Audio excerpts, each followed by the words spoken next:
세간의 이목이 집중되면서 과거 이력들도 함께 조명이 되고 있습니다. 조직 내부에서 꽃길만 걸었다는 엘리트 경찰관으로 또 현 정부에서도 핵심 요직을 거친 실세다라는 그런 평판이 지금 있죠. 뭐 제일 좋은 자리에 있었던 건 이 경찰청 본청의 인사과장. 예, 그 자리가 굉장히 센 자리입니다. 인사를 담당하니까. 예, 경찰 조직이 10만이 넘거든요.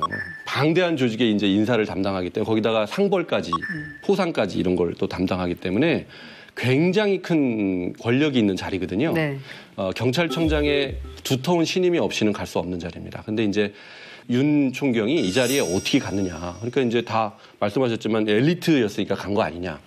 근데 경찰 내부 얘기를 제가 좀 취재를 해보니까 이분이 이제 엘리트 코스를 밟은 건 아니더라고요. 그런데 경찰 내부 평가로는 이 사람은 외줄타기를 한 사람이다. 이렇게 얘기를 하더라고요. 무슨 말일까요?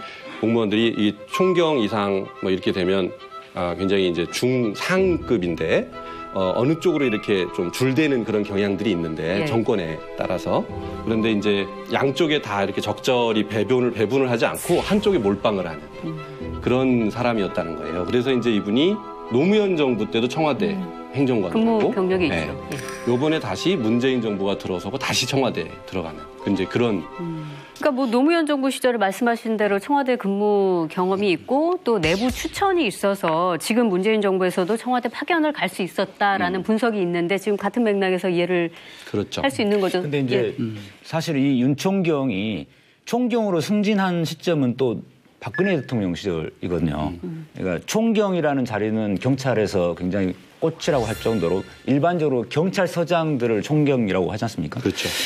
근데 경찰서장이 된다는 굉장히 영광스러운 자리고 경찰청 내에서 이제 출세 코스로 들어가는 이제 그런 과도기 단계이기 때문에 윤 총경이 참여정부 쪽하고 가깝다 이렇게만 할 수는 없는 것 같고 제가 보기에는 이제 출세지향적인 인물인 것 같습니다. 그래서 정권에 따라서 이렇게 눈치 보고서 이렇게 줄대고 하는 스타일 같은데 그렇기 때문에 윤 총경의 이 사건은 어떤 정치권이 개입됐다고 지금 단정적으로 이야기하는 어려울 것 같고 어느 정권이든 간에 이 사람이 총경으로 승진하던 시점 그리고 연예인 카톡방에서 총장이라고 불리던 그런 시점 유흥업소 담당하던 시점은 이제 박근혜 대통령 시절이었기 때문에 그 시절의 그 어떤 유착관계나 청탁 범행 이런 것들이 좀 굉장히 중요하게 수사가 돼야 되지 않느냐라고 생각합니다.